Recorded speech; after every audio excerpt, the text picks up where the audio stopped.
Bismillahirrahmanirrahim. Assalamualaikum warahmatullahi wabarakatuh.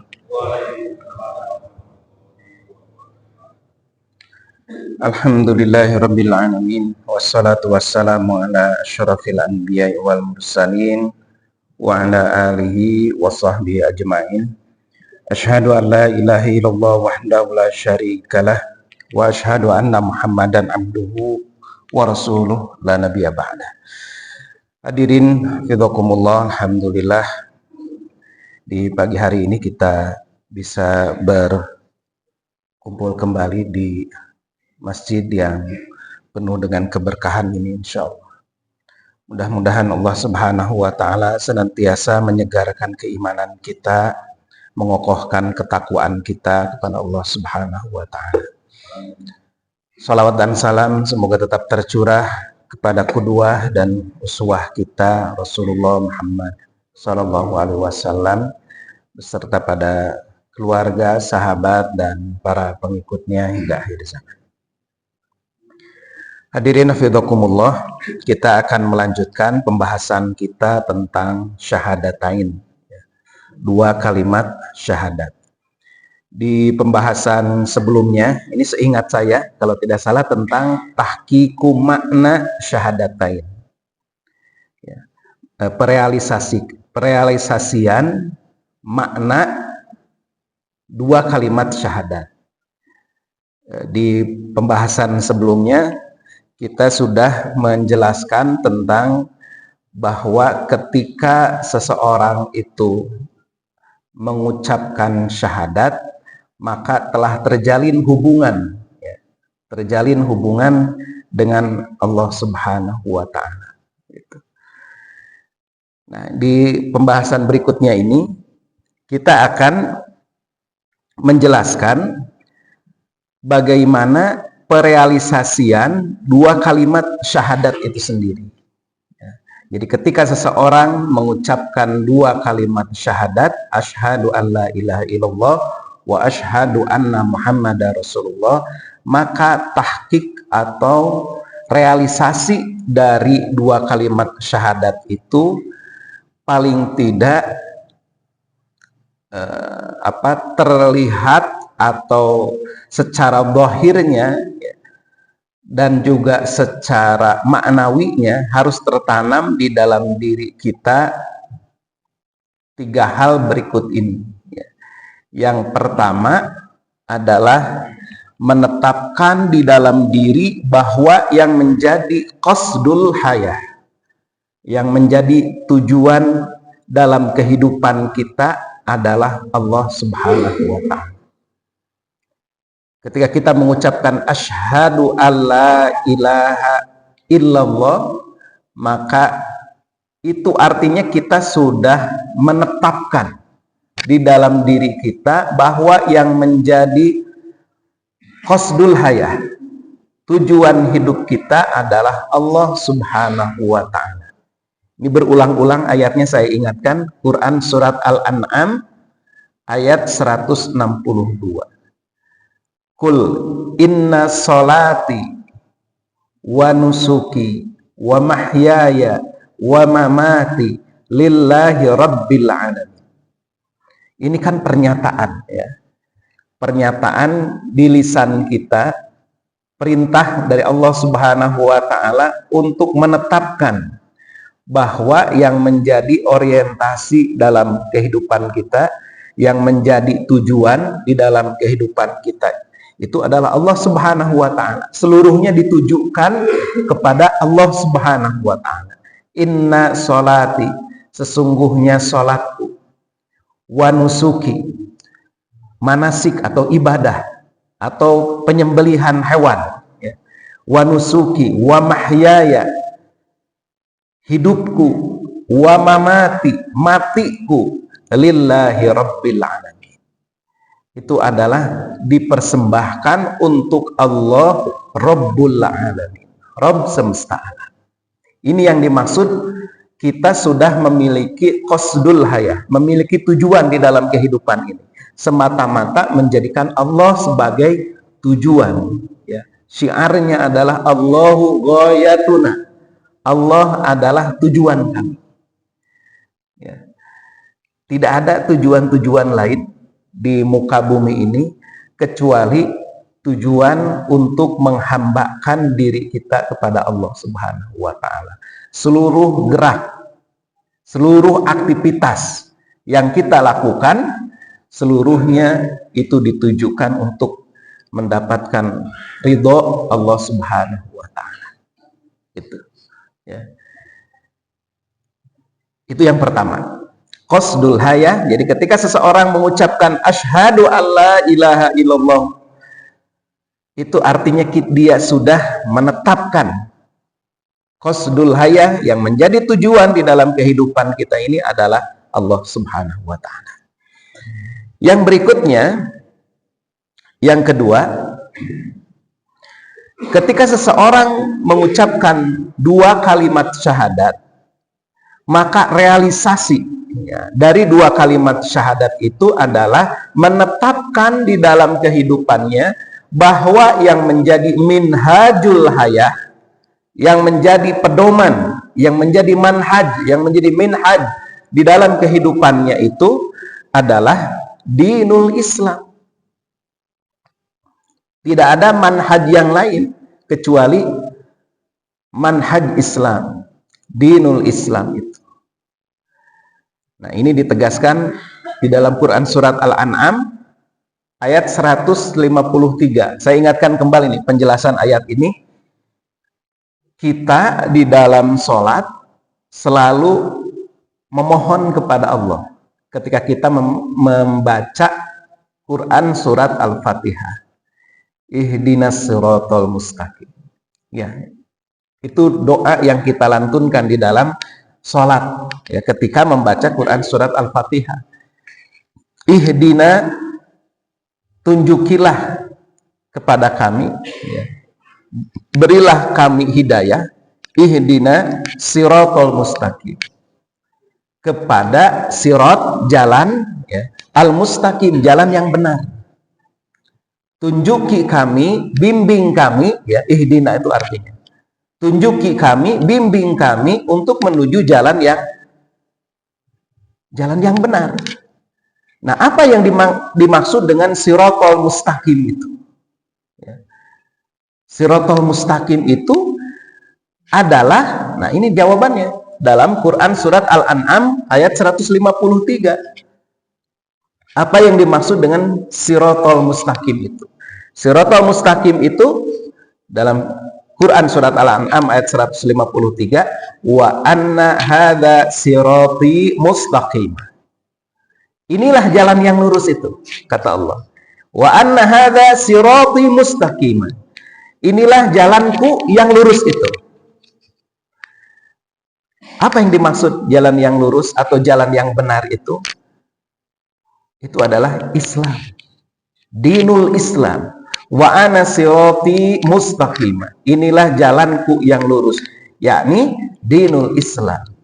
Fattabi'uhu, maka ikuti jalan itu, ikuti Islam itu, ikuti dinul Islam itu.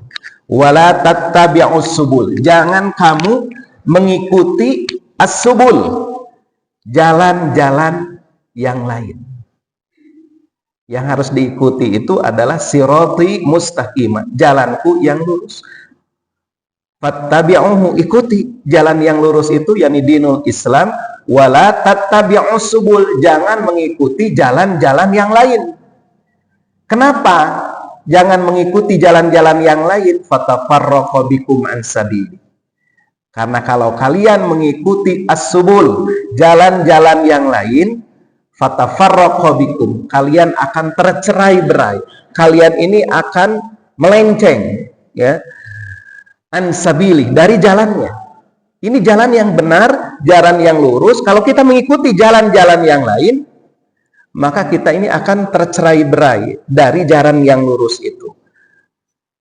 Dzalikum wassaqum bihi. Itulah yang Allah wasiatkan. Itulah yang Allah perintahkan. La'allakum tattaqun, agar kalian itu senantiasa tattaqun, berhati-hati, waspada, ya, ketika menjalani kehidupan di dunia ini. Jadi itu jawaban, inilah jawaban doa kita, ucapan kita, Bapak Ibu sekalian, ya, ketika kita membaca Quran surat Al-Fatihah itu dalam salat itu. Ihdinas siratal mustaqim. Ya Allah, bimbinglah, berilah petunjuk, tetapkanlah kami dibimbing terus berada dalam siratal mustaqim ini, dalam jalan yang lurus ini, yakni dinul Islam. Ya. Ini kadang-kadang Bapak Ibu ada yang di antara kita ada yang suka tersilap ya antara siratal mustaqim dengan as-sirat. Sirat nanti di akhirat ya. Kalau sirat di akhirat itu jembatan, nanti jembatan antara yang melewati neraka menuju ke surga ya. Itu as-sirat namanya gitu. Kalau siratal mustaqim itu adalah dinul Islam. Ya, Al-Quran, dinul Islam, agama Allah Subhanahu wa Ta'ala. Ya. Nah, di Quran surat Al-An'am ini ditegaskan seperti itu. Ini jalan Allah yang lurus. Jangan mengikuti jalan-jalan yang lain. Kemudian di Quran surat Ali Imran, Bapak Ibu sekalian, ayat 85 ditegaskan kalau kita mengikuti selain dinul Islam, maka tidak akan diterima. Wa may yabtaghi ghairal islami dinan, siapa yang mengikuti ghairal Islam, selain agama Islam, yakni sebagai agama, falay yuqbala minhu, maka tidak akan pernah diterima darinya. Ya. Jadi kalau kita melakukan penghambaan kepada Allah Subhanahu wa Ta'ala, kalau kita mengambil din, agama, aturan, ya, sistem selain Islam, maka fala yuqbala minhu, tidak akan diterima. Jadi kalau kita dalam kehidupan ini hanya misalnya menjalani ritualisme Islam saja, kemudian kita tidak mengambil dinul Islam, tidak berpegang kepada dinul Islam, itu artinya kita belum sempurna ya, mengambil dinul Islam itu. Islam itu adalah din, agama. Din juga bisa artinya an-nizam, ya, dia ini adalah sebuah sistem, satu kesatuan yang terkait antara satu dengan yang lainnya. Nah, jangan mengikuti ghairal islami dinan, agama-agama selain Islam. Karena apa? Nggak akan diterima oleh Allah. Fala yuqbala minhu, tidak akan pernah diterima oleh Allah Subhanahu wa Ta'ala. Penghambaan ibadah itu harus mengikuti dinul Islam ya. Dalam akhlak ya, dalam suluk sikap itu harus mengikuti dinul Islam. Dalam syariah, dalam aturan hukum juga harus mengikuti dinul Islam. Kalau mengikuti hukum-hukum yang lain, fala yuqbala minhu, tidak akan diterima oleh Allah Subhanahu wa Ta'ala. Hukum-hukum selain hukum Islam, syariat selain syariat Islam, peraturan-peraturan selain peraturan yang sesuai dengan nilai-nilai ajaran Islam, fala yuqbala minhu, tidak akan diterima oleh Allah Subhanahu wa Ta'ala. Wa huwa fil akhirati minal khasirin, dan dia nanti di akhirat akan termasuk ke dalam golongan orang-orang yang khasirin, orang-orang yang merugi ya. Jadi penegasannya dalam Quran surat Ali Imran ya, ayat 19, innad dina indallahil Islam, sesungguhnya din, agama, indallahi, di sisi Allah, yang diridhoi oleh Allah Subhanahu wa Ta'ala, al-Islam, adalah agama Islam. Begitu. Ini konsekuensi, ini tuntutan, ini adalah realisasi dari syahadat kita. Ketika kita mengucapkan asyhadu alla ilaha illallah, maka pada saat itu ya kita harus telah menetapkan bahwa yang menjadi minhajul hayah, yang menjadi pedoman hidup, yang menjadi way of life itu adalah dinul Islam. Begitu. Itu konsekuensinya kalau mengaku sebagai seorang muslim. Begitu. Ya. Nah, jangan sampai terjadi kita di lisan kita mengucapkan asyhadu alla ilaha illallah, tidak ada Tuhan selain Allah, tetapi dalam kehidupan sehari-hari yang menjadi orientasi kehidupannya, yang menjadi qasdul hayahnya itu adalah ad-dunya, dunia gitu. Jangan sampai terjadi di lisan kita mengucapkan asyhadu alla ilaha illallah, tetapi yang menjadi pedoman di dalam kehidupannya, seluruh gerak langkah kehidupannya itu adalah selain Islam. Dan ini jangan sampai terjadi gitu. Ya. Jadi aneh kalau ada seorang muslim tapi benci kepada syariat Islam. Aneh orang yang mungkin dalam setiap hari mengucapkan di lisannya zikir-zikir, wirid-wirid gitu ya, sampai ratusan kali, ribuan kali, tetapi dia tidak mau melaksanakan aturan-aturan Islam, dinul Islam dalam kehidupan sehari-hari. Mencakup paling tidak 3 kan? Akidah, syariah, akhlak. Gitu. Dinul Islam itu paling tidak mencakup ya 3 garis besarnya. Akidah ya. Akidahnya akidah Islam, syariahnya syariah Islam, akhlaknya akhlak Islam. Itu agama yang yang benar gitu ya. Pelaksanaan agama yang benar, mencakup 3 hal itu. Tidak bisa kita mengaku sebagai seorang muslim, abdi mah akidah nawe hungkul, la ilaha illallah nawe hungkul, kemudian syariahnya pakai syariah yang lain, punten we menuju berekonomi mah abdi mah bade ngangge we sistem ribawi, sistem rentenir, nggak bisa seperti itu. Ya. Abdi mah dalam hal kehidupan bermasyarakat, dalam masalah tatanan bagaimana bergaul laki-laki dengan perempuan, ingin seperti orang-orang barat aja, bebas. Pokoknya asal suka sama suka, bebas mau berzinah juga gitu. Kalau dalam hal terkait dengan masalah kecenderungan seksual, sama bebas, badai menganggap diri sebagai laki-laki, sebagai perempuan. Mau laki-laki perempuan menikah silahkan, laki-laki dengan laki-laki silahkan, perempuan dengan perempuan silahkan. Itu hak asasi manusia. Bisa nggak seperti itu? Nggak bisa. Gitu. Harus mengikuti, harus mengambil Islam secara keseluruhan.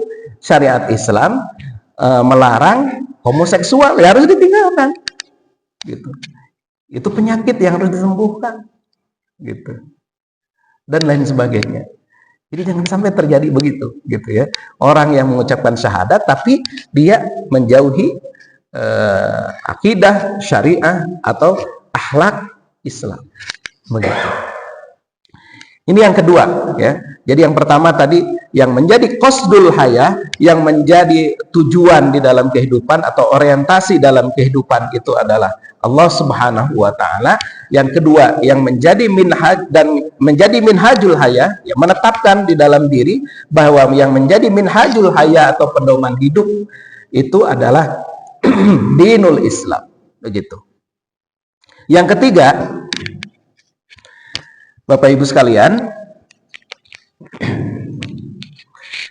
ketika seseorang mengucapkan 2 kalimat syahadat, asyhadu an la ilaha illallah wa asyhadu anna Muhammadar Rasulullah, dan aku bersaksi bahwasanya Muhammad itu adalah utusan Allah, maka pada saat itu kita telah menetapkan bahwa dalam kehidupan kita yang menjadi al-qudwah atau al-uswah, menjadi qudwah, menjadi contoh, atau uswah, teladan di dalam kehidupan, al-qudwatu fil hayah, itu adalah Rasulullah Sallallahu Alaihi Wasallam. Begitu. Konsekuensi, tuntutan, dan realisasi dari syahadatain kita. Jangan sampai terjadi seorang muslim tetapi yang menjadi qudwahnya Siapa gitu, nggak tahu ya. Yang lain gitu, bukan Rasulullah Shallallahu Alaihi Wasallam. Dalam Quran surat Al-Ahzab ayat 21 ini ditegaskan tentang hal ini. Laqad kana lakum fi Rasulillahi uswatun hasanah. Sungguh telah ada bagi kalian fi Rasulillah, pada Rasulullah, maksudnya Muhammad Shallallahu Alaihi Wasallam, uswatun hasanah, suri tauladan yang baik. Liman kana yarjullaha, yakni bagi orang-orang yang mengharap rahmat Allah, wal yaumal akhir, ya, dan mengharap rahmat dan mengharapkan kedatangan hari kiamat, kehidupan yang hakiki nanti di akhirat. Wa dzakarallaha katsira, dan bagi menjadi teladan bagi orang-orang yang banyak menyebut Allah Subhanahu wa taala, berzikir. Kita seorang muslim, ya sekali lagi tuntutan, konsekuensi dan realisasi gitu. Tahqiq dari syahadatain kita menjadikan Rasulullah sebagai qudwah, yang menjadi contoh bagaimana perealisasian ajaran Islam itu yang mencontoh kepada Rasulullah SAW. Gitu. Sallu kama ra'aitumuni usolli. Salatlah kalian sebagaimana aku sholat. Ya. Bagaimana sholat nggak bisa kita ngarang sendiri cara sholat, tapi mengikuti bagaimana sholatnya Rasulullah Shallallahu Alaihi Wasallam. Haji, kata Rasulullah, khudu anni manasikakum, ambil dariku cara manasik, ya, cara ibadah manasik haji kalian. Tidak bisa kita ngarang. Sekarang haji kita pindahkan seperti yang pernah ya disampaikan oleh dulu ya, zaman dulu ada yang pernah mengatakan kita pindahkan haji itu tidak ke Masjidil Haram tapi ke Masjid Demak saja. Ya nggak bisa. Kan inti dari haji itu adalah yang terpenting itu adalah substansinya. Nggak perlu datang ke Masjidil Haram, nggak bisa. Nggak bisa seperti itu. Khudu anni manasikakum, manasik, tata cara, ya, tata cara ibadahnya. Manasik itu artinya tata cara ibadah. Yang dimaksud adalah tata cara ibadah haji dalam hal ini, ya harus mengambil dari Rasulullah. Rasulullah melaksanakan haji itu di Masjidil Haram. Ayat-ayat yang ada di dalam Al-Quran, apa yang ada disebutkan di dalam hadis, semuanya menyebutkan ibadah haji itu di Baitullah, di Masjidil Haram, di kota Mekah. Nggak bisa dipakai jadi di Masjid Demak, nggak bisa. Ini asli Pak, ada yang pernah menyampaikan seperti itu. Kalau saya sebutkan namanya pasti Bapak Ibu kaget gitu, karena pahlawan nasional. Nah, jadi kita jangan dalam perkara-perkara yang memang sudah ditetapkan oleh Allah Subhanahu wa taala tidak ada ruang. Ya, kalau sudah ada ditetapkan oleh Allah Subhanahu wa taala, maka tidak ada ruang untuk kita berkreasi. Yang menjadi qudwah kita, kalau sudah ada ditetapkan, ini yang saya garis bawahi, kalau sudah ditetapkan oleh Rasulullah SAW, maka tidak ada lagi ruang kita untuk berkreasi di situ. Sholat nggak bisa, sudah ditetapkan seperti itu, nggak bisa berkreasi. Orang gentos wae nama sholat subuh, udah 4 rakaat masih seger keneh, gitu.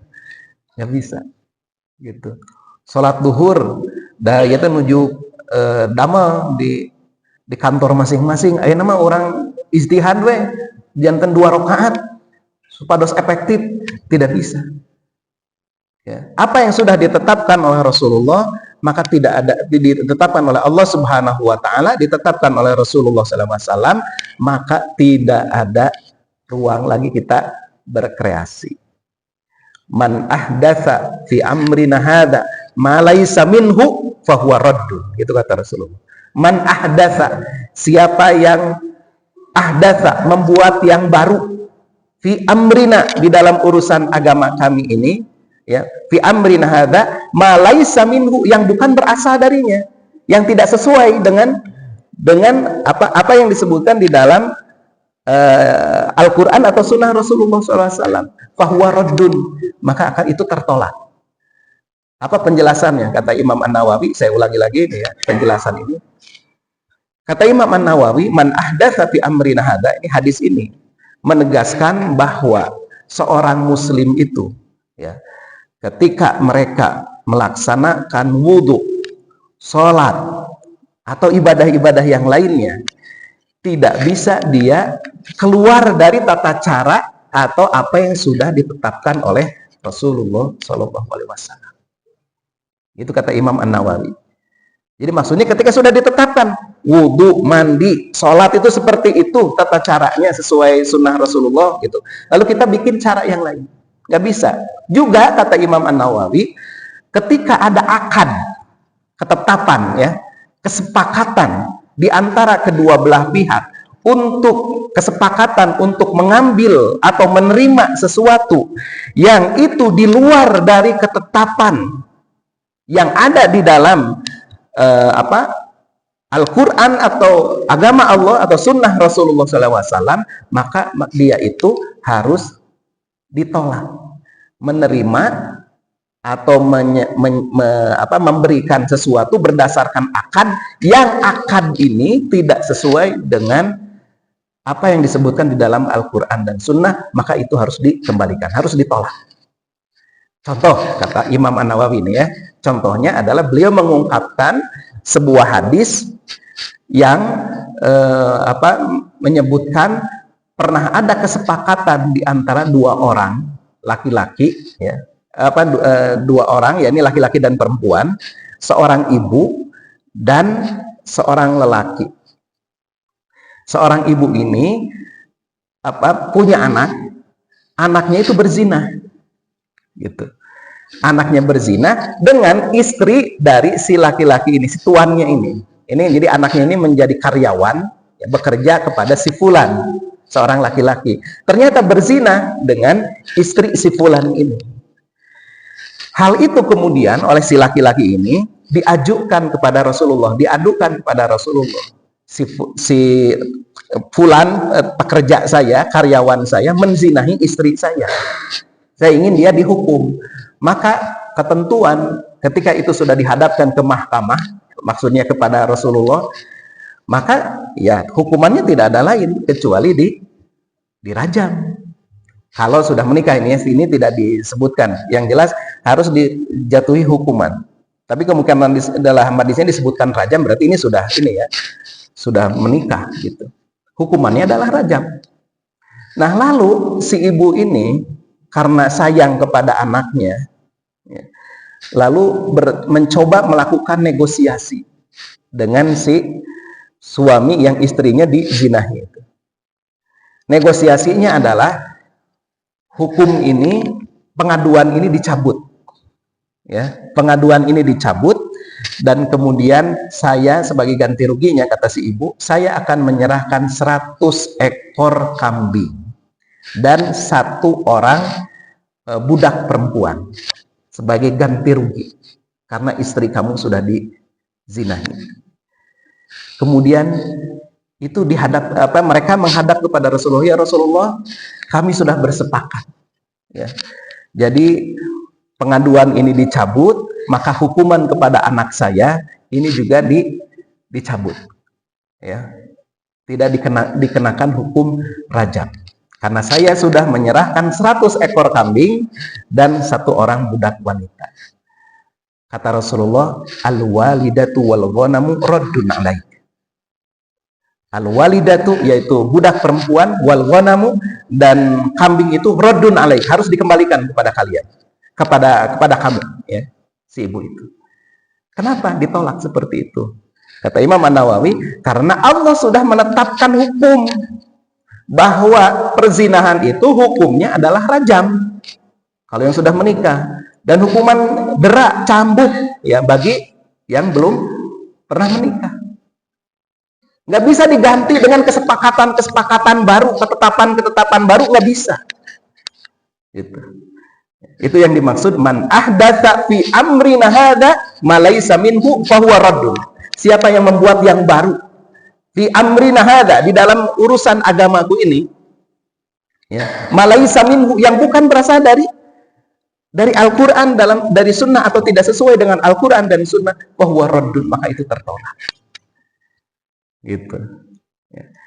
Jadi nggak bisa kita, ya, kita harus kalau sudah menetapkan kalimat syahadat itu, mengucapkan syahadat itu, bahkan mengulang-ulang. Saya ingatkan kembali, ya, di pertemuan pertama awal-awal, saya selalu mengingatkan bahwa syahadat itu kita ulang-ulang. Ya, syahadat itu kita ulang-ulang di dalam sholat kita. Ya, kita ulang-ulang di dalam sholat kita, dalam tasyahud kita mengucapkan syahadat tiap waktu. Ya, paling tidak dalam sehari 9 kali, kan itu saya ingatkan kepada Bapak Ibu waktu itu. Paling tidak 9 kali. Kalau kita hanya melaksanakan sholat 5 waktu, kita tuh 9 kali mengulang-ulang syahadat kita. Untuk apa? Untuk menetapkan ini. 3 hal ini paling tidak. Qasdul hayah kita adalah Allah. Kemudian al-qudwah fil hayah itu adalah Rasulullah SAW. Dan manhaj, ya tadi manhaj, yang menjadi manhaj di dalam kehidupan itu adalah Islam, dan yang menjadi al-qudwah fil hayah itu adalah Rasulullah SAW. Nah, Bapak Ibu sekalian, 3 hal tadi ini kalau boleh saya sebut dengan istilah 3 pandangan hidup tauhid. Ya. Ini saya sebut dengan pandangan hidup tauhid, itu adalah 3 tadi.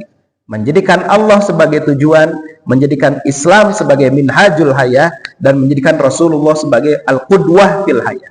Nah, 3 pandangan tauhid itulah, 3 hal tadi yang disebutkan itulah, kalau itu betul-betul sudah tertanam di dalam diri kita, di dalam pemikiran kita, ya, di dalam hati kita, maka disitulah akan tumbuh qalbun salim.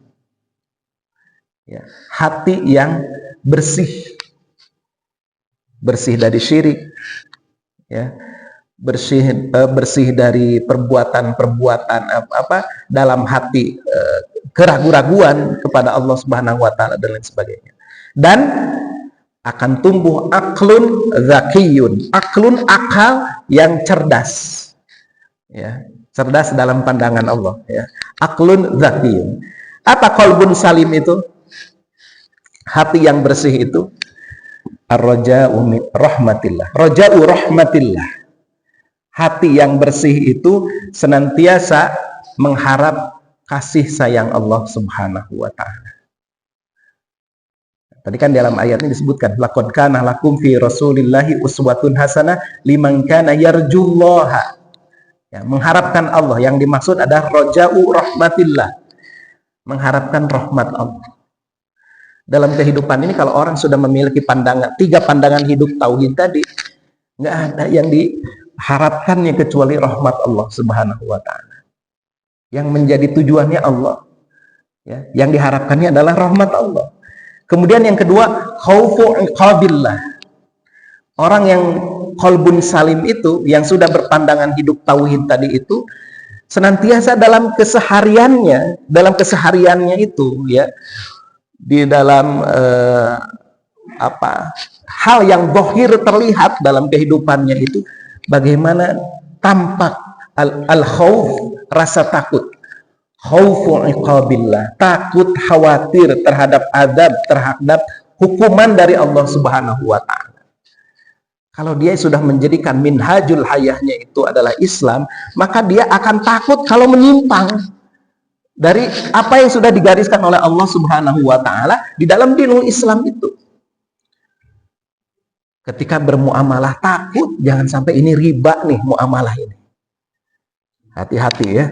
Hati-hati, sekarang ini banyak riba yang kita ini nggak sadar itu riba. Ya. Hati-hati, ya. Yang pay letter seperti itu, hati-hati, ini banyak orang yang meragukan ini sesuai dengan syariat, ya, dan lain sebagainya. Harus hati-hati, khawatir kita, ya. Ketika kita diberi amanah, ya, diberi amanah menjadi apapun, menjadi ketua RT, menjadi ketua RW, menjadi ketua DKM, menjadi wali kota, menjadi gubernur, khauf, ada khauf, rasa takut di dalam dirinya, khaufu iqabillah. Jangan sampai saya mendapat amanah ini kemudian tidak saya jalankan dengan baik. Ketika terpilih jadi anggota dewan, malah yang diburunya adalah proyek-proyek pemerintah. Dia lupa kepada tugas utamanya. Gitu. Ketika jadi wali kota, ketika jadi gubernur, ketika jadi presiden, ketika jadi menteri, malah sibuk mengumpulkan harta.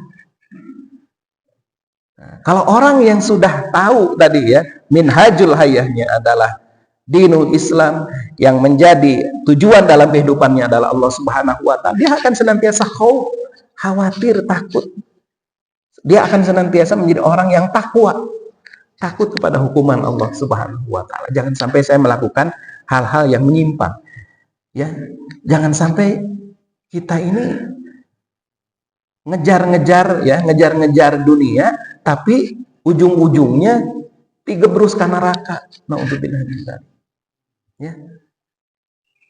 Kan banyak orang sekarang gitu ya, melakukan berbagai macam daya upaya, mengeluarkan daya upaya ingin jadi anggota dewan sampai habis 5 miliar, menjadi wali kota habis berapa miliar, tapi ujung-ujungnya malah digebrus ke neraka. Na'udzubillah min dzalik.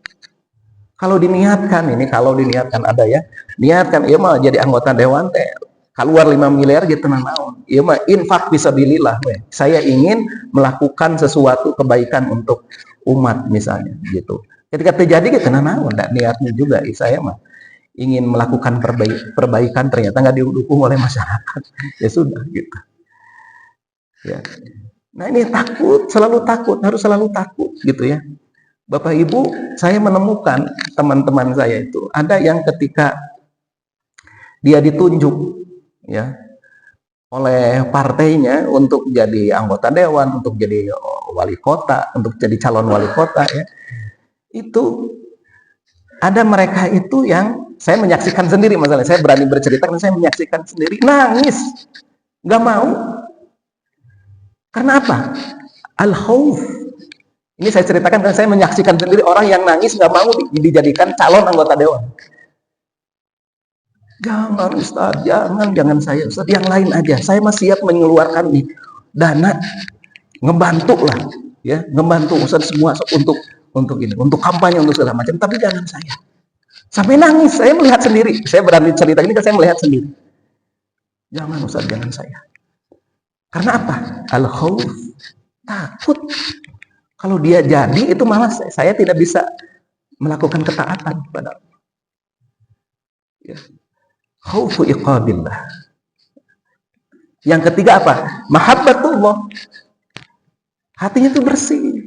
Ya, qalbun salim. Di antaranya cirinya itu adalah mahabbatullah, kecintaan kepada Allah. Ya. Kecintaan kepada Allah. Betul-betul terikat, terpaut kepada Allah Subhanahu wa Ta'ala. Itu qalbun salim. Ya. Nah, Agim itu menggunakan nama buletinnya itu qalbun salim ya, terkenal dari sejak tahun 90. Buletin qalbun salim. Hati yang bersih. Hati yang bersih itu roja'u rahmatillah, mengharap kasih sayang Allah, khaufu iqabillah, takut kepada hukuman ya, azab dari Allah, mahabbatullah, kemudian kecintaan kepada Allah. Kemudian dari 3 pandangan tauhid itu, Bapak Ibu sekalian, akan muncul aklun dzakiyun, ya, akal yang cerdas. Ya. Aklun dzakiyun, akal yang cerdas. Apa akal yang cerdas itu? Orang yang berakal cerdas itu adalah orang-orang yang senantiasa tadabbarul Quran, mengkaji Al-Quran, membaca Al-Quran. Al-Quran ini kan di dalam Quran surat Shad ayat 29, kitabun anzalnahu ilaika mubarakun. Kitab kami turunkan, ini adalah sebuah kitab yang kami turunkan ilaika kepada kamu, mubarakun, mengandung mubarak, kebaikan-kebaikan, keberkahan-keberkahan. Liyadabbaru ayatihi, agar ditadaburi, dipikirkan, dikaji ayat-ayatnya itu. waliyatadzakkara ulul albab, dan agar kemudian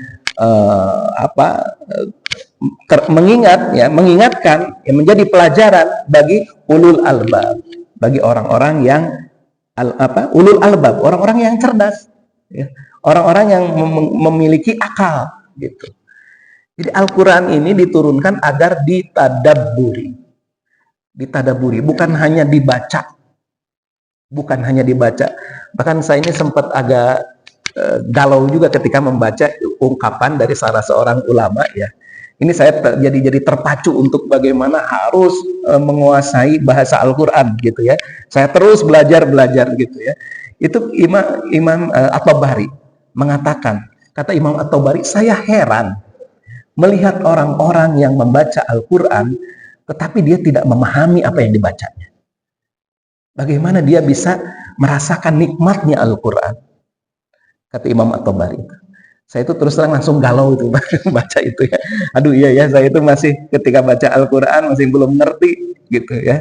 Nah, makanya kita ini harus mengadakan pengajian seperti ini agar kita paling tidak mengetahui, ya, apa yang kita baca atau apa yang ada di dalam Al-Quran itu. Karena Al-Quran ini harus ditadaburi. Kita itu seringkali sadar atau tidak sadar dinina-bobokkan oleh ungkapan Al-Quran mah kalaupun kita nggak ngerti dapat pahala. Iya, betul, itu tidak salah. Tapi bukan berarti kemudian kita tenang naon ngerti baca Quran ya dapat pahala. Bukan berhenti di situ. Itu untuk maksudnya justru memotivasi kita, ya. Ungkapan itu untuk memotivasi kita bahwa kita ini harus baca Al-Quran. Tapi juga jangan berhenti sampai di sana. Dan tenang naon. Satu hurufnya kan 10 kebaikan, ya. Maca alif lam mim kata Rasulullah berarti 30 kebaikan, gitu yang akan kita dapatkan. Tapi kan bukan berarti kita itu berhenti sampai di sana. Karena ini ayatnya jelas, kitabun anzalnahu ilaika mubarakun liyadabbaru ayatihi. Diturunkan itu supaya ditadaburi, dipikirkan, dikaji sebelum nantinya kemudian diamalkan, gitu. Jadi ini kita harus, mumpung masih di dunia, kita berusaha terus. Yang penting usaha, bersemangat berusaha untuk memahami Al-Quran, ya. Kalau nanti sampai akhir hayat kita belum sempat bisa memahami seluruhnya, nggak apa-apa. Tapi kita sedang dalam perjalanan, gitu. Sedang dalam perjalanan berupaya untuk memahami Al-Quran. Ya, tadabbarul Quran. Yang kedua apa? Tafakkaru fil kaun, memikirkan alam semesta. Nah, ciri orang cerdas, ulul albab, menurut atau aklun zakiyun, menurut Islam itu pertama tadabbur Quran, yang kedua adalah tafakkaru fil kaun. Tafakkur alam bahasa kita. Ya, tafakkaru fil kaun. Inna fi khalqis samawati wal ardh. Sesungguhnya dalam penciptaan langit dan bumi. Wahtilafil laili wan nahar. Ya. Bergantinya siang dan malam. La ayatil liulil albab. Terdapat tanda-tanda, ayat-ayat, ya, kekuasaan Allah bagi siapa? Liulil albab, bagi orang-orang yang berakal, ya. Bagi orang-orang yang berakal, orang-orang yang ini aklun dzakiyun, ya. Tafakkur itu alladzina yadhkuruna Allaha qiyaman, yakni orang-orang yang mengingat Allah, ya, qiyaman, ketika dia sedang berdiri mengingat Allah. Wa qu'udan, atau dia sedang duduk, dia mengingat Allah, menyebut nama Allah. Wa ala junubihim, ketika sedang berbaring juga, ya. Wa yatafakkaruna fi khalqis samawati wal ardh, mereka memikirkan, ya, penciptaan langit dan bumi, sehingga dia berkata, Rabbana ma khalaqta hadza batila subhanaka faqina adzabannar. Wahai Tuhan kami, ma khalaqta hadza batila, sesungguhnya tidak Engkau ciptakan hal ini di alam semesta ini sia-sia, ya. Subhanaka, maha suci Engkau, maha bersih Engkau dari kekurangan-kekurangan, ya. Subhanaka faqina adzabannar, oleh karena itu lindungilah kami dari azab neraka. Gitu. Nah, jadi tafakkaru fil qaum. Memikirkan alam semesta itu menimbulkan rasa kesadaran, ya, asy'ur, perasaan bi'azamatillah, keagungan Allah.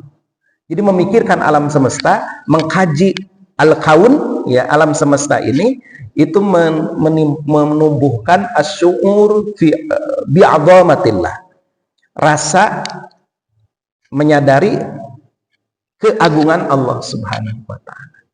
Gitu. Yang ketiga, ya, zikrul maut. Orang yang cerdas itu, kata Rasulullah SAW, ketika ditanya, ya Rasulullah, siapakah orang yang cerdas itu?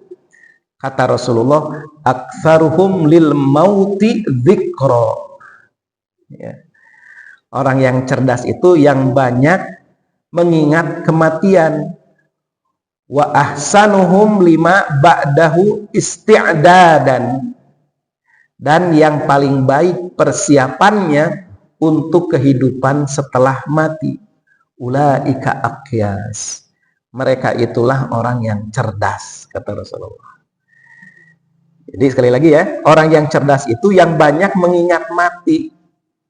Kalau dalam Islam, zikrul maut itu bukan menjadikan kita ini lemah. Justru zikrul maut itu menjadikan seseorang itu bersemangat di dalam beramal. Bapak nuju naon di masjid wae, zikrul maut. Abdi mah. Nah, atuh sanes itu aya istri, aya barudak nu kedah di nafkahan, abdi mah tos ingat kematian. Jadi tidak bekerja, tidak memberi nafkah. Itu salah berarti kalau begitu. Ya, zikrul mautnya begitu. Abdi mah tos moal mikirkeun anaon ieu we zikrul maut. Lalu kemudian meninggalkan aktivitas kehidupan, itu keliru. Justru karena ini zikrul maut, karena ingat kepada kematian, mumpung saya belum mati, masih hidup, saya beramal sebanyak-banyaknya. Begitu seharusnya. Dan amal itu bukan bentuknya hanya membaca zikir dan ngirim saja. Berjuang di jalan Allah, beramar ma'ruf nahi mungkar, jihad iktisadi, jihad ekonomi, jihad siasi, jihad politik, jihad taklimi, jihad menuntut ilmu, jihad tabligi, melakukan tabligh, itu juga jihad. Itu dihidupkan gitu ya. Kalau kita ingat kepada kematian, mumpung kita masih hidup, sekarang banyak berjihad, melakukan ketaatan, mengerahkan seluruh kemampuan dalam kehidupan kita. Gitu seharusnya gitu ya, zikrul maut itu. Jadi Bapak Ibu sekalian, ya, terakhir ini, slide terakhir. Syahadatain itu, ya, ini sangat berkaitan dengan tekad perjuangan dalam kehidupan. Tekad kita untuk beramal soleh. Ya, aniyatul khalisah, niat yang murni kepada Allah, disertai dengan minhaj sahih, pedoman hidup yang benar. Ini yang kemudian akan mengobarkan al-harakatu wal jihad, pergerakan amal, beramal, berdakwah, berjihad, ya. Serta apa? Berdakwah, tarbiyah, membina diri kita, gitu. Jadi dengan tadi ya, dengan hal-hal yang tadi disebutkan itu, bukannya kemudian kita malah duduk di masjid atau menyepi, ya, naik ke gunung, tinggal di gunung, memutuskan dari kehidupan sehari-hari. Bukan begitu. Tapi kita justru semakin terpacu melakukan amal soleh, gitu ya. Terpacu melakukan amal soleh. Syahadatain tuntutannya adalah kita melakukan amal soleh, berjihad, bersungguh-sungguh, ya, mengerahkan seluruh kemampuan kita untuk meraih keridhaan Allah Subhanahu wa taala. Hadirin hafizakumullah, itu yang bisa saya sampaikan, mudah-mudahan tertanam ya. Tadi paling tidak 3 hal yang diingat ya. 3 hal yang diingat bahwa realisasi dari syahadatain itu, yang pertama adalah qasdul hayah kita, tujuan kehidupan kita ini adalah Allah. Subhanahu wa ta'ala. Yang menjadi minhajul hayat itu adalah dinul Islam, dan yang menjadi qudwah fil hayat, menjadi yang menjadi contoh di dalam kehidupan kita adalah Rasulullah sallallahu alaihi wasallam. Alafu minkum. Assalamualaikum warahmatullahi wabarakatuh.